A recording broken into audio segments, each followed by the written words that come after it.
বাংলা সাহিত্যের কিছু গল্প দিয়া সাজানো আমাদের গল্প বলার প্ল্যাটফর্ম। এই গল্প বলার ধরনে আমরা কোনো ব্যাকগ্রাউন্ড মিউজিক ব্যবহার করিনি, কেবল একটি পুরানো এবং ক্লাসিক ধরনের গল্প বলার ধরন।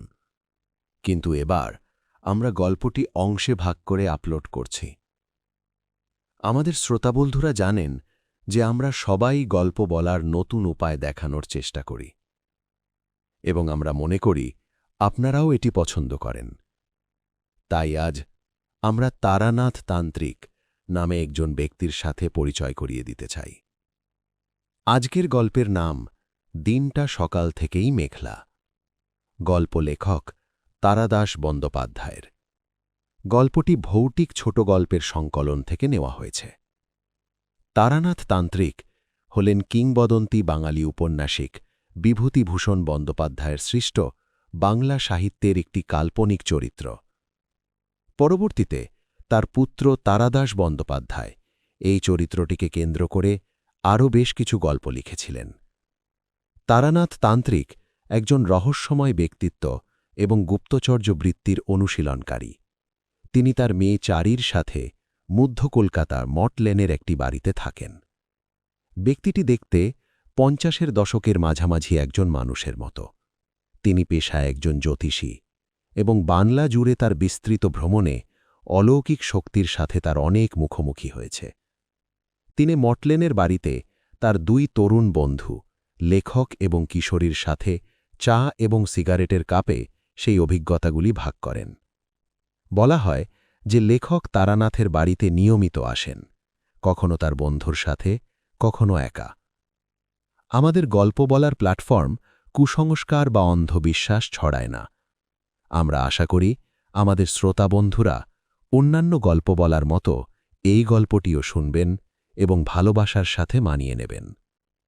তাই সবাই তারানাথ তান্ত্রিকের সাথে একটি অজানা রহস্যময় জগতে আরেকটি যাত্রার জন্য প্রস্তুত। দিনটা সকাল থেকেই মেঘলা। দুপুরের দিকে বেশ এক পশলা বৃষ্টিও হয়ে গেল। তারপর আর বৃষ্টি নেই বটে, কিন্তু আকাশ থমথম করছে কালো মেঘে, জলো বাতাস দিচ্ছে। এমন দিনে মনে একটা কি করি ভাব হয়। 2-1খানা বিলিতি ম্যাগাজিন বন্ধুদের কাছ থেকে চেয়ে এনে পরে পড়ব বলে জমিয়ে রেখেছিলাম। এখন সেগুলো উল্টে পাল্টে দেখলাম বাদলার দিনের মেজাজের সঙ্গে ঠিক খাপ খাচ্ছে না। কি করা যায়? স্ত্রীর সঙ্গে গল্প করব? না, 7 বছর বিয়ে হয়ে যাওয়ার পর আর বাদলার দিনে খোলা জানলার ধারে স্ত্রীকে নিয়ে কাব্য চলে না।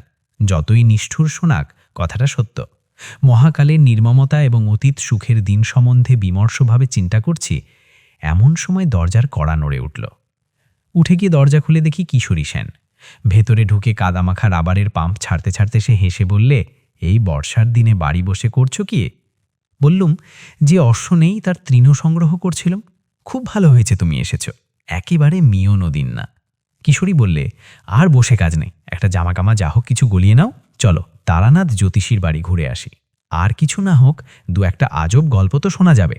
এমন দিনেই তো উদ্ভট গল্প জমে। তারানাথের কথা আমার যে কেন আগেই মনে পড়েনি তা ভেবে অবাক লাগল। বললুম, বসো, ধুতিটা বদলে নি। পথে বেরিয়ে বললুম, ট্রামে উঠে কাজ নেই, মাসের শেষ, সেই 8 পয়সা দিয়ে বরং সিগারেট কেনা যাবে, হেঁটে মেরে দিই চলো, এইটুকু তো পথ। কিশোরীরও মাসের শেষ, 8 পয়সার পাসিং শো কিনে হাঁটতে হাঁটতে দুজনে মট লেনে তারানাথের বাড়ি হাজির হলাম। দরজা খুলে দিল তারানাথের মেয়ে চারি। আমাকে দেখেই বললে, কাকাবাবু, আজ আমার লেসের ডিজাইন ভুললেননি তো? রোজই আপনি ভুলে যান। আজ ভুলিনি, আগে থেকেই পকেটে রেখে দিয়েছিলাম।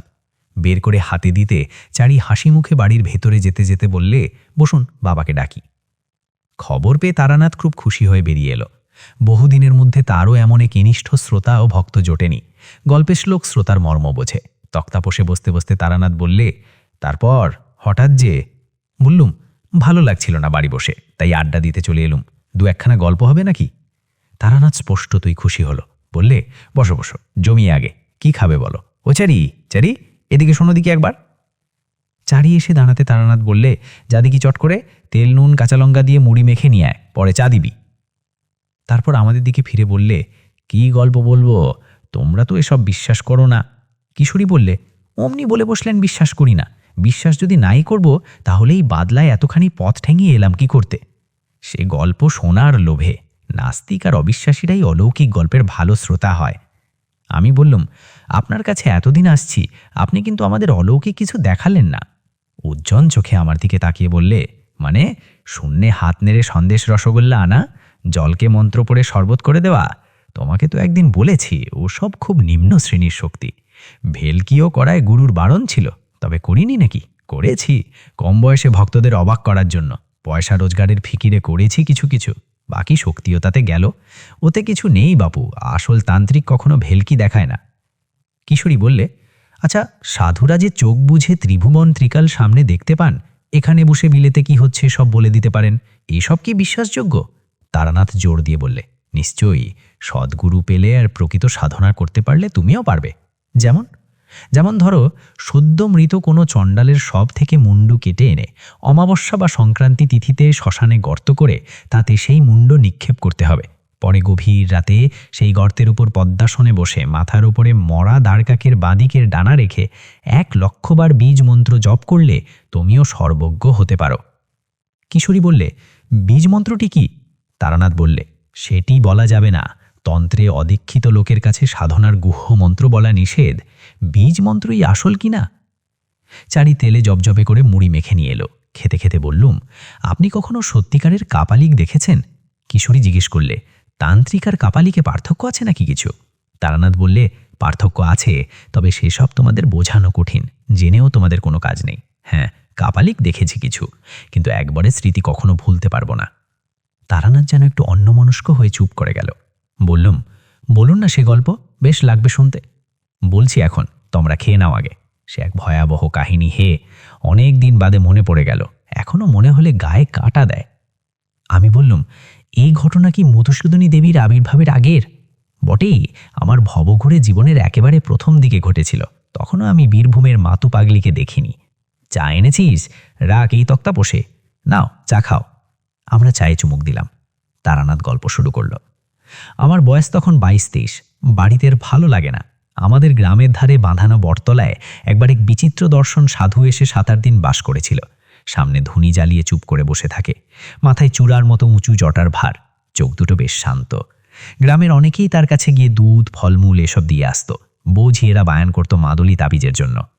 সাধু কিন্তু কখনো ভরং দেখায়নি, অলৌকিক শক্তি দেখিয়ে ভক্ত জোগাড় করার চেষ্টা করেনি। কেউ বেশি বিরক্ত করলে বলতো, আমি কিছু জানি নে মা, আমার কোনো ক্ষমতা নেই, ভগবানকে ডাক, ভগবান সব ঠিক করে দেবেন। বেশি ধরাধরি করলে বলতো, আচ্ছা যাক, আমি হয়ে ভগবানের কাছে প্রার্থনা করব। এই সততার জন্য এবং কারো কাছ থেকে পয়সা না নেওয়ায় সাধুর উপর আমার কেমন একটা আকর্ষণ জন্মালো। গেলাম একদিন সাধুর বটতলায়। একদিকে বসে আছি, নানা রকম লোক এসে নানান বায়না করছে সাধুর কাছে। সাধু সবাইকে হেসে বিদায় করছে। এসব মিটতে মিটতে বিকেল গড়িয়ে অন্ধকার নেমে এলো। এবার আমি আর সাধুই কেবল বটতলায়। পাশ থেকে একখানা চেলাকাঠ তুলে ধুনিতে গুজে দিয়ে আমার দিকে তাকিয়ে সাধু বলল, আয়, এগিয়ে এসে বস। আমি সাধুর সামনে ধুনির এপাশে গিয়ে বসলাম। ধুনির আলোয় সাধু কিছুক্ষণ আমার মুখের দিকে তাকিয়ে থাকলো, তারপর একটা নিঃশ্বাস ফেলে বলল, সন্ন্যাসী হওয়ার ইচ্ছে আছে না? আমি কিছু না বলে চুপ করে রইলাম। তোর সেসব হবে না, তবে তোর কপালে অনেক সাধু সঙ্গ আছে দেখছি, কিছু শক্তিও পাবি, তবে সংসারে থাকতেই হবে তোকে। আমি বললাম, আপনি তো কাউকে কিছু বলেন না, আমাকে এত কথা বলছেন কেন? সাধু একটু চুপ করে বসে থেকে বলল, তোর কপালে তন্ত্র সাধনের চিহ্ন আছে, কিন্তু অস্পষ্ট। তার অর্থ কিছু দূরে গিয়ে তারপর ফিরে আসতে হবে। এই চিহ্ন না দেখতে পেলে তোকে এসব কথা বলতাম না, তোর অধিকার আছে জানার। আমি উৎসুক হয়ে উঠলাম, বললুম, আর কি দেখতে পাচ্ছেন সাধুজি? আর যা দেখতে পাচ্ছি তা খুব ভালো নয়। কীরকম? বছর খানেকের মধ্যে তোর খুব বড় বিপদ আসছে। ভালোই হয়েছে আমার সঙ্গে দেখা হয়েছে তোর, নইলে প্রাণ সংশয় হতে পারত। বললাম, কীরকম বিপদ কিছু বলবেন না, তাহলে তার থেকে বাঁচব কি করে? সাধু বলল, তা আমিও ঠিক বলতে পারছি না, জানলে নিশ্চয়ই বলতাম। তুই এসে বসার পর থেকেই আমার মনে কেমন যেন অস্বস্তি হচ্ছিল। এখন তোর দিকে তাকিয়ে দেখতে পাচ্ছি তোর পেছনে একটা অন্ধকারের স্তূপ যেন চাপ বেঁধে আছে। আমি চমকে পেছন দিকে তাকাতেই সাধু বলল, তুই দেখতে পাবি না, আমি দেখতে পাচ্ছি। আমি বললাম, 1 বছরের মধ্যে যে বিপদ ঘটবে তা কি করে বলছেন? আগে বা পরেও তো হতে পারে। ওটা আমার অভিজ্ঞতা থেকে বলছি, বোধহয় ভুল করিনি। চুপ করে বসে রইলাম। বলা বাহুল্য, সাধুর কথা শুনে একটু গা শিরশির করছিল। কেউ যদি জানতে পারে তার পেছনে একটা অদৃশ্য চাপ বাঁধা অন্ধকার ঘুরছে, তাহলে তার ভালো লাগার কথা নয়। তার উপর নির্জন জায়গা, গ্রামের বাইরের দিকে বটগাছটা, ধ্বনিতে পটপট করে কাঠের গাঁট পড়বার শব্দ হচ্ছে। সাধু আর আমি ছাড়া কোনো দিকে আর কেউ নেই। সাধু বলল, তোকে আমি একটা জিনিস শিখিয়ে দিয়ে যাচ্ছে, ভালো করে শিখে রাখ। যদি কোনো দিন কখনো বিপদ আসছে বলে মনে হয়, কি কোনো অস্বস্তি বোধ করিস, তাহলে এই প্রক্রিয়াটা করবি। যতই বিপদ আসুক, প্রাণটা বেঁচে যাবে। বললাম, কি প্রক্রিয়া সাধুজি? সাধু বলল, নে ভালো করে দেখ আর এই মন্ত্রটা মুখস্থ করে নে। একে বলে গাত্রবন্ধন।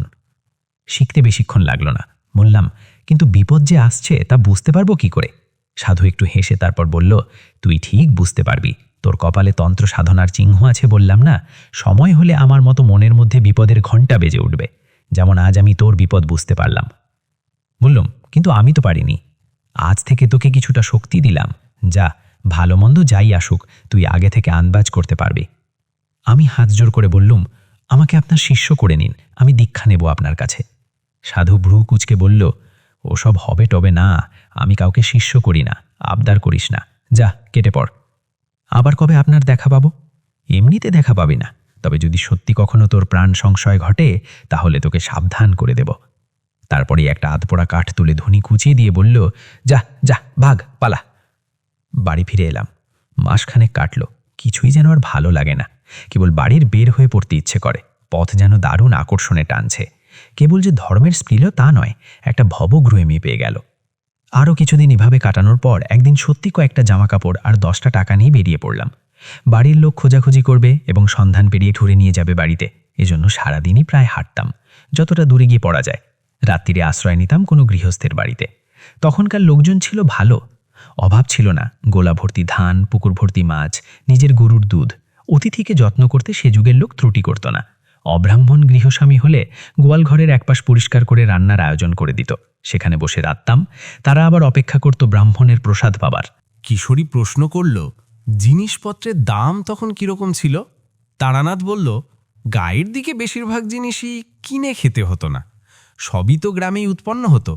তবে হ্যাঁ, মনে আছে একবার আমি আর আমার বন্ধু হরমোহন মাংস খাবার শখ হওয়ায় পাশের গ্রাম থেকে 10 আনা দিয়ে একটা পাঠা কিনে এনে দুজনে রান্না করে খেয়েছিলাম। তাও হরমোহন বারবার বলছিল আমরা ঠকেছি, আর একটু দরাদরি করলে 8 আনার ভেতরেই হয়ে যেত। আমি অবাক হয়ে বললাম, 10 আনায় একটা আস্ত পাঠা? বটেই, সেসব সস্তা গন্ডার বাজার তোমরা কল্পনাও করতে পারবে না। দুজনে মিলে গোটা পাঠাটা খেয়ে ফেললেন। তা পারবো না কেন? গায়ের ছেলে, আমাদের খিদেও ছিল আর অম্বলের ব্যামতেও ভুগতাম না। আমার খাওয়ার কথা আর কি শুনছ? আমার বাবার খাইয়ে হিসাবে 10টা গায়ের মধ্যে নাম ডাকছিল। সে গল্প বলবো এখন পরে একদিন। কিশোরী বলল, হ্যাঁ, যে গল্প হচ্ছিল সেটা হোক। তারানাথ বলতে শুরু করল, এভাবে কিছুদিন ঘুরে বেরিয়ে বিরক্তি ধরে গেল। রোজ রোজ অকারণে পথ হাঁটা, লোকের বাড়িতে আশ্রয় নেওয়া, তাদের দাক্ষিণ্যে ভালো ভালো খাওয়া। শুধু খাওয়ার জন্যই কি বাড়ি থেকে বেরিয়েছি? বাড়িতে কি আমার ভাতের অভাব ছিল? কিন্তু যা চাই তা পাই কই? যাই হোক, পথ হেঁটে ক্লান্ত অবস্থায় একদিন সন্ধেবেলায় এক গ্রামে এসে পৌঁছলাম। গ্রামটায় ঘন বসতি নেই, একটু ছাড়া ছাড়া বাড়িঘর, আম জাম বাঁশ বাগানে ভরা। একটা বড় আম বাগানের পাশে কাদের বেশ সুন্দর বাড়ি দেখে সেখানেই আশ্রয় নেব ভাবলাম। সুন্দর বলতে পাকা বাড়ি নয়, পোড়ো চালের বড় বড় 8-10খানা ঘর, মাঝখানে উঠোনকে ঘিরে। বিরাট উঠোনে ধানের গোলা, এক পাশে গোয়ালে কখানা গরু, সাজালের ধোঁয়ার মধ্যে বসে বসে জাবর কাটছে। আমি উঠোনে পা দেওয়ার সঙ্গে সঙ্গে বাড়ির মধ্যে শাঁকে ফুঁ পড়ল। সব মিলিয়ে সম্পন্ন গৃহস্থের লক্ষণ ফুটে বেরোচ্ছে। উঠোনে দাঁড়িয়ে এদিক ওদিক তাকাচ্ছি, একজন কালো মতো মধ্যবয়স্ক লোক এগিয়ে এসে বলল, কে যাই? বললাম, আমি বিদেশি লোক, রাত্রিটা একটু থাকবার সুবিধে হবে কি? আপনারা? ব্রাহ্মণ। লোকটা আসুন আসুন করে ব্যস্ত হয়ে আমায় নিয়ে দাওয়ায় বসালো, পা ধপ জল দিল। তার নাম মাধব ঘোষ, সেই বাড়ির মালিক। চাষবাস আছে প্রায় 50 বিঘের। মাধব লোক বেশ ভালো। আমায় রান্নার ব্যবস্থা করে দিয়ে সে ঠাঁই বসে রইল সামনে, বসে গল্প করে, আর একটু বাদে বাদে হুঁকো ঠিকে এগিয়ে দিয়ে বলে, সাজুন, ব্রাহ্মণের প্রসাদ পাব।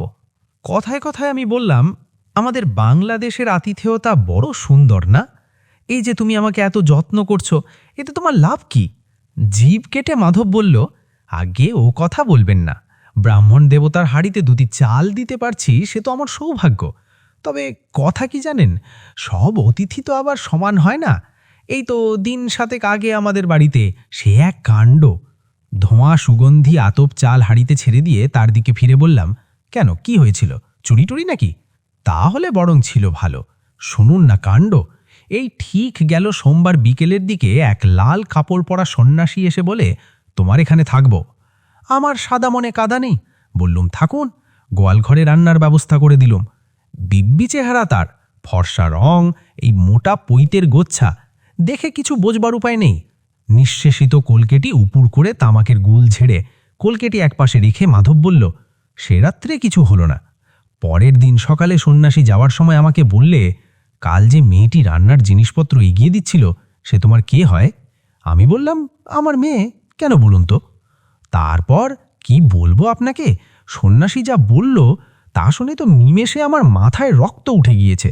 বলে কি, তোমার ওই মেয়েটি আমাকে দাও, আমি ভৈরবী করব, ওর শরীরে ভৈরবীর চিহ্ন রয়েছে। আমি অবাক হয়ে বললাম, তারপর? মাধব ঘোষ বলল, তারপর আর কি, আমার চেঁচামেচিতে পাড়ার লোক জড়ো হয়ে গেল। বললুম, যাও ঠাকুর, ব্রাহ্মণ বলে শুধু পার পেয়ে গেলে, নইলে মাধব ঘোষের মেয়ের দিকে নজর দিয়ে এই গ্রাম থেকে আর বেরোতে হতো না। সন্ন্যাসী আমার দিকে কড়মড়ে তাকিয়ে যাওয়ার সময় বলে গেল, কাজটা ভালো করলি না, তোর মেয়ে উদ্ধার হয়ে যেত, প্রতিফল হাতে হাতে পাবি। আমি অবাক হয়ে শুনছিলাম। বললাম, বল কি হে, তো সাংঘাতিক ব্যাপার, লোকটা আর আসেনি তো? মাধব ঘোষ হেসে বলল, আর তার আসতে সাহস হবে না, সন্ন্যাসী হলেও প্রাণের মায়া তো আছে। মাধব ঘোষের যত্নে সত্যিই তুলনা নেই। খাওয়া যখন প্রায় শেষের দিকে, একটা বড় জামবাট্টি ভর্তি দুধ এনে সে একটু দূরে নামিয়ে রাখল।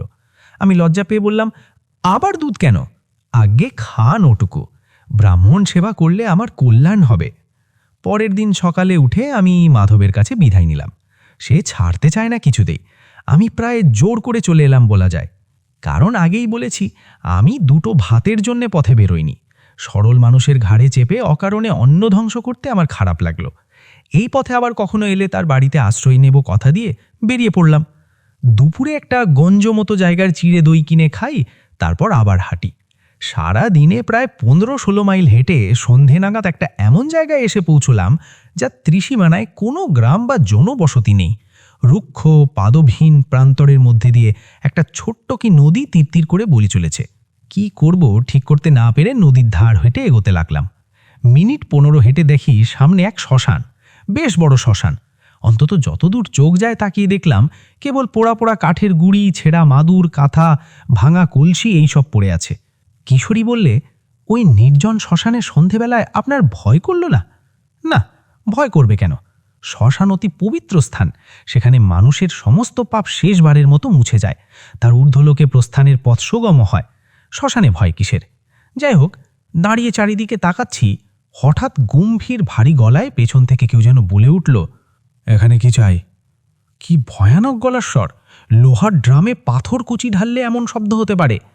চমকে পেছনে তাকিয়ে দেখি একজন সাধু দাঁড়িয়ে, মাথায় পাকা তেঁতুলের মতো অজস্র জটা, মুখময় অযত্ন বর্ধিত দাড়ি গোফের জঙ্গল, লম্বায় আমার মাথা ছাড়িয়ে 2.5 হাত, পরনে রক্তাম্বর, পায়ে বোল দেওয়া কাঠের পুরু খড়ম।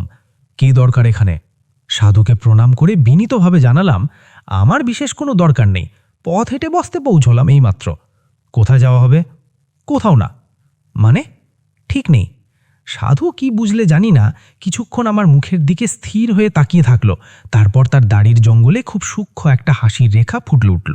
সে বলল, আয় আমার সঙ্গে। সেই ঘনায়মান অন্ধকারে আমি সাধুর পেছনে চললাম।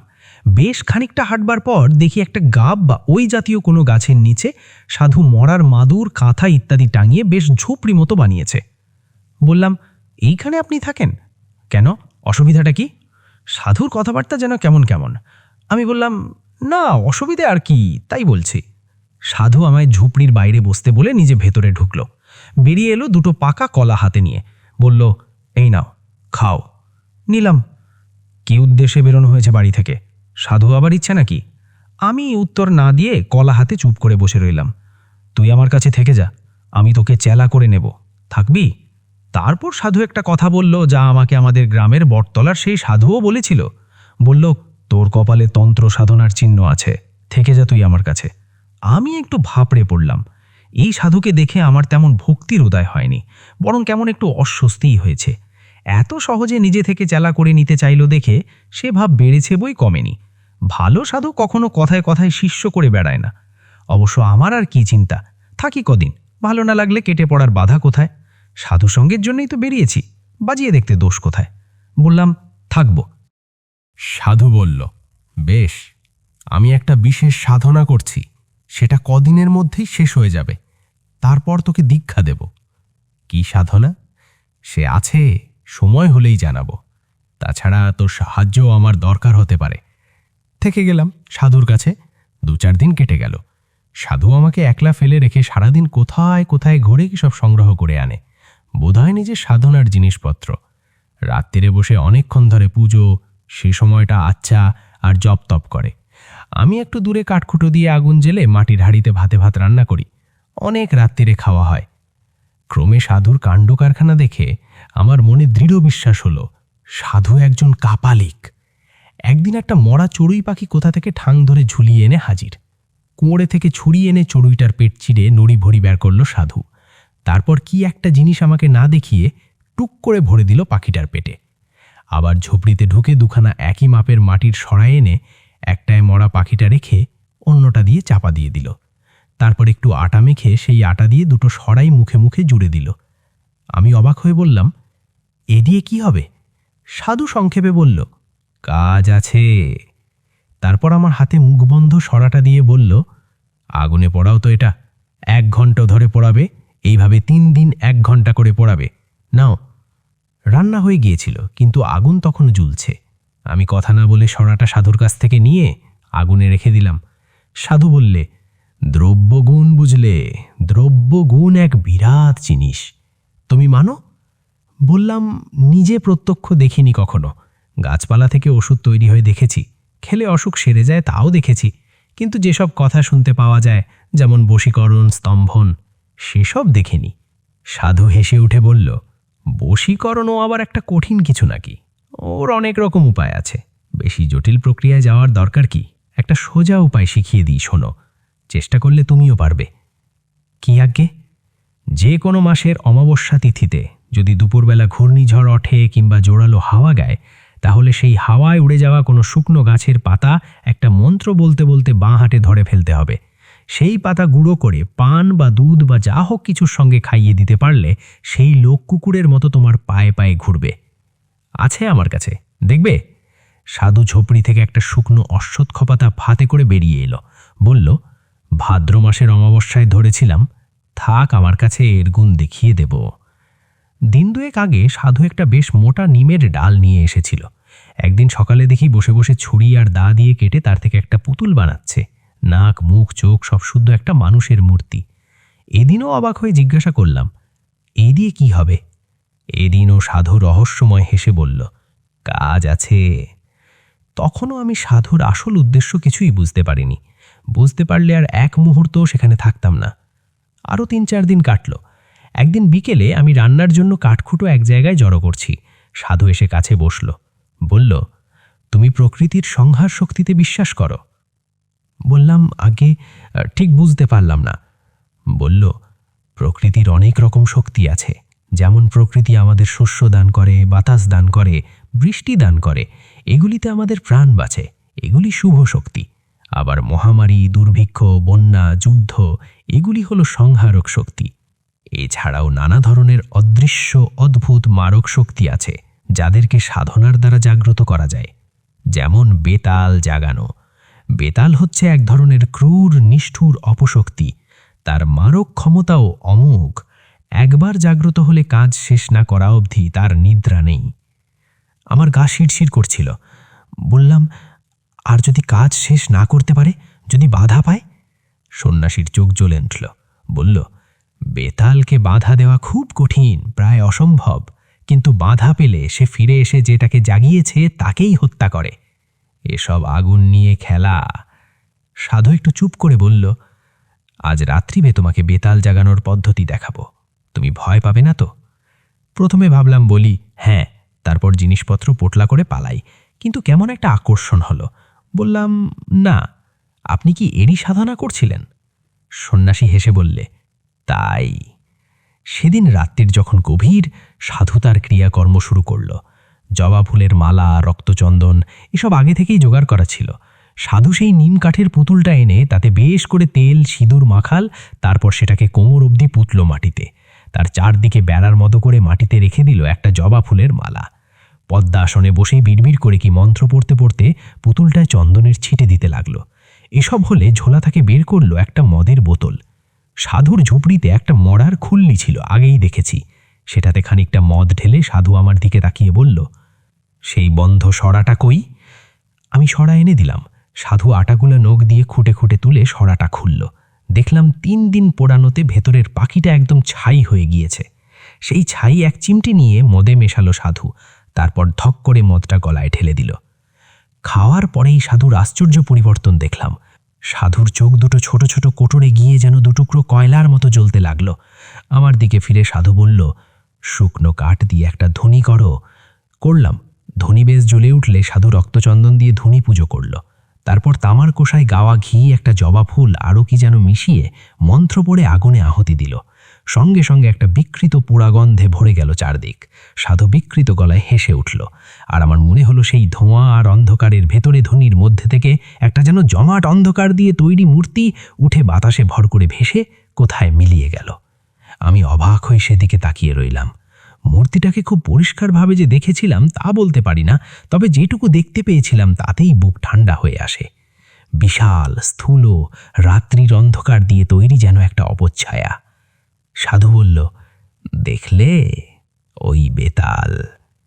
আমি বললাম, কোথায় গেল? সাধু বসে বলল, এদিকে সরে এসো। আমি আসল কথাটা এতদিন তোমাকে বলিনি, আজ বলি।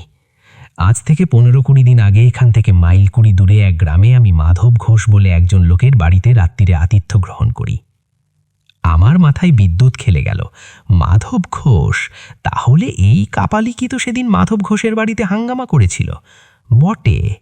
সাধু বলে চলেছে, সেই মাধব ঘোষের বড় মেয়েটির দেহে প্রকৃত সাধন সঙ্গিনী হওয়ার উপযুক্ত সমস্ত লক্ষণ বর্তমান। আমার বর্তমানে কোনো ভৈরবী নেই। আমি পরদিন সকালে মাধব ঘোষের কাছে সাধনার জন্য মেয়েটিকে চাইলাম। মাধব দিল তো নাই, উপরন্তু আমাকে অকথ্য অপমান করে বাড়ি থেকে তাড়িয়ে দিল। সে অপমান আমার বুকে কাটার মতো বিঁধে আছে। বেরিয়ে আসবার সময় মাধব আমার ঘাড়ে হাত দিয়ে একটা ধাক্কাও দিয়েছিল। আমার গায়ে হাত। আচ্ছা মাধব ঘোষ, এইবার দেখব তোমাকে। আমি ভয় পেয়ে বললাম, কি করবেন আপনি? করব কি, করেছি। এই যে বেতাল জাগিয়ে পাঠালাম, কোথায় গেল সে? পাঠালাম ওই মাধব ঘোষের বাড়ি। এইবার সে বুঝবে কাকে সে অপমান করেছিল। কি হবে মাধব ঘোষের? আজ তার নিজের কিছু ক্ষতি হবে না। আজ তার বাড়িতে কিছু একটা করে আসবে বেতাল। এক পক্ষ ধরে আমি বেতাল মন্ত্র জপ করে আজ আহুতি দিয়েছি। কাল অমাবস্যা, কাল পূর্ণ আহুতি দেব হোম করে। ওই যে নিম কাঠের পুতুল দেখছ, ওটা হচ্ছে মাধব ঘোষের প্রতিমূর্তি। ওই পুতুলে কাল প্রাণ প্রতিষ্ঠা করে বেতালকে চিনিয়ে দেব। তারপর বেতাল আবার কাল যাবে মাধবের বাড়ি। তারপর পরশু মাধব ঘোষের মৃতদেহ পড়ে থাকবে উঠোনে কি আমবাগানের মধ্যে। ভয়ঙ্কর বিভৎস অপমৃত্যু। কেউ কিচ্ছুটি টের পাবে না কোথা দিয়ে কি হলো। সাধুর মুখখানা এখন আমার কাছে নেকড়ে বাঘের মতো লাগছিলে। আমি আর সহ্য না করতে পেরে বললাম, কিন্তু এ আপনি অন্যায় করছেন, এ ঠিক নয়। সাধুর চোখ আবার ধক করে জ্বলে উঠল। পৈশাচিক ক্রোধে মুখ বিকৃত করে সে আমার দিকে তাকিয়ে বলল, কি বলতে চাস তুই? আমি অন্যায় করছি? আমার যেন কেমন সাহস এসে গেল। বললাম, নিশ্চয়ই অন্যায়। আপনি এই কুকর্মে লিপ্ত আছেন জানলে আমি একদিনও থাকতাম না এখানে।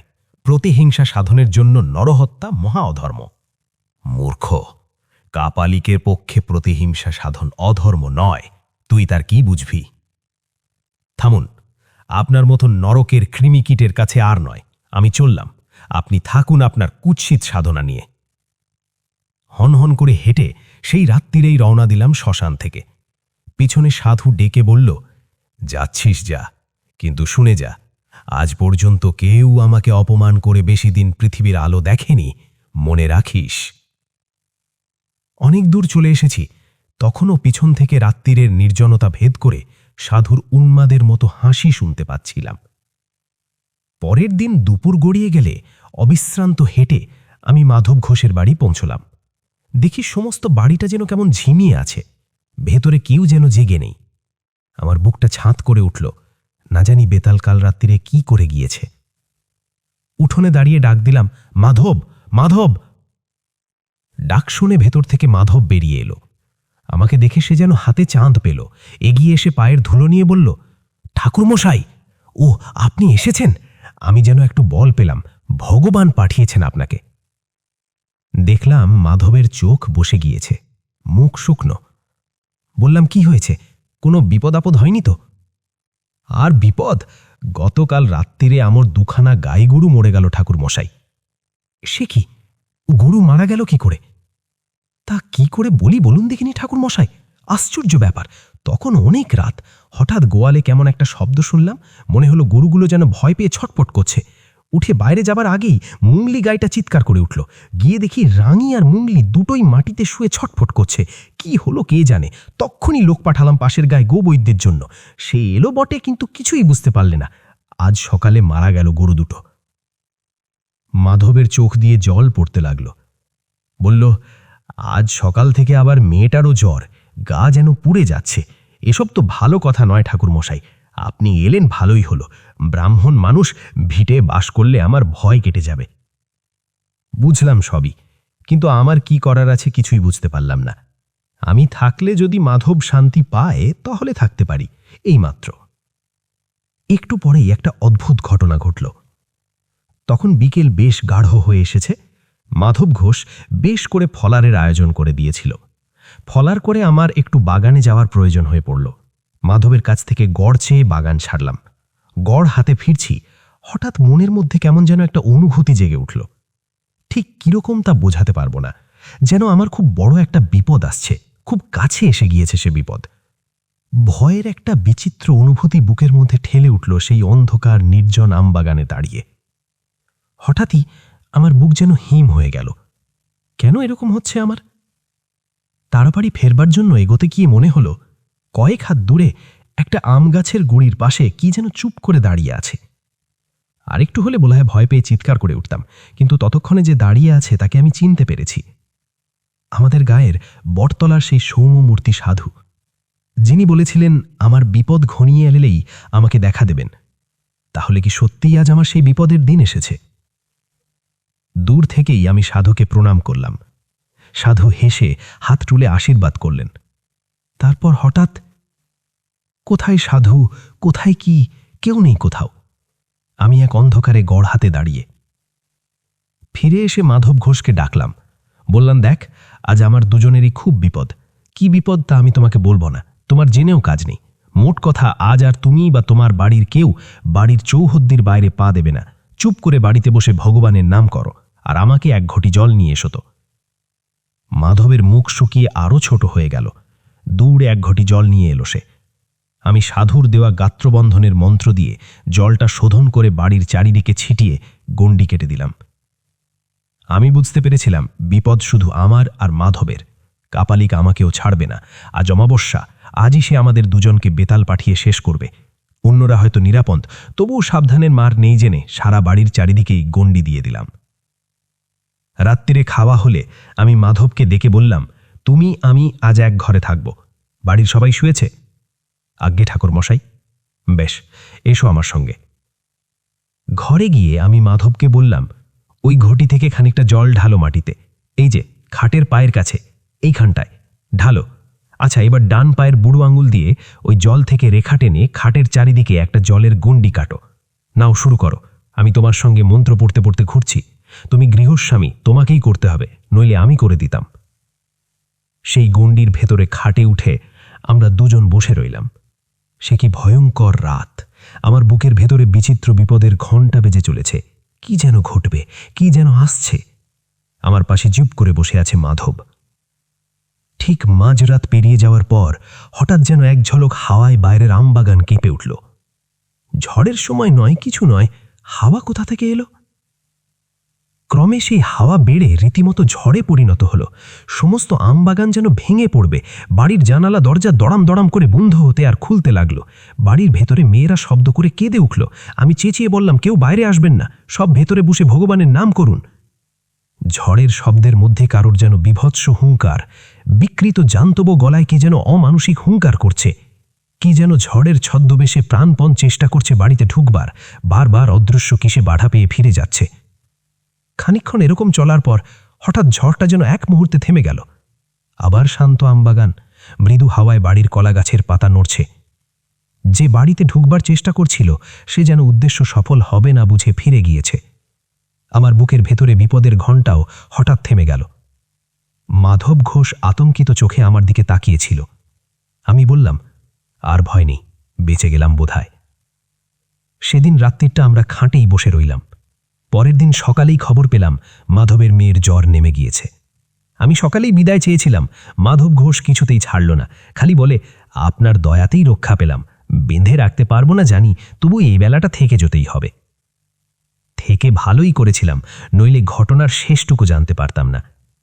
বিকেলে মাধব ঘোষের কাছ থেকে বিদায় নিয়ে বেরিয়ে প্রায় মাইল খানেক চলে এসেছি।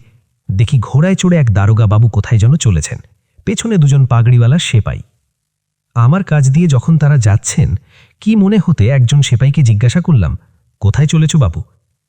সেপাইটা বলল, সামনে বিরামখালিতে একটি শ্মশান আছে জানেন, সেই শ্মশানে এক কাপালিক থাকত, সে খুন হয়েছে।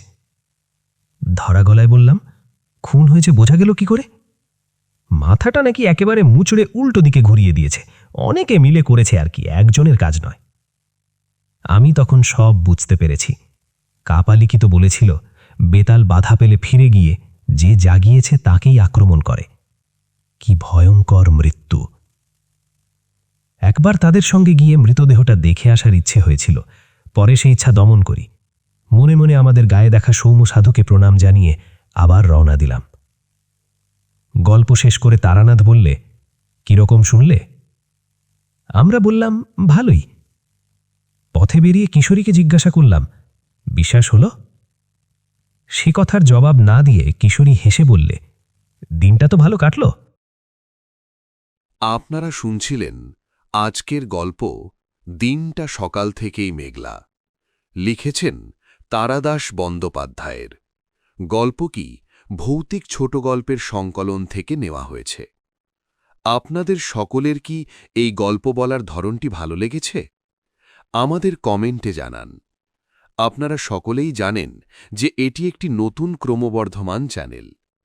যদি আমাদের কাজ আপনার পছন্দ হয় তবে দয়া করে আরও আপডেটের জন্য আমাদের চ্যানেলটি লাইক এবং সাবস্ক্রাইব করে আমাদের সমর্থন করুন। পরবর্তী অংশ আগামী রবিবার আপলোড করা হবে। আমরা প্রতি রবিবার রাত ৮টায় নতুন ভিডিও প্রকাশ করি। এই ভিডিওটি দেখার জন্য ধন্যবাদ।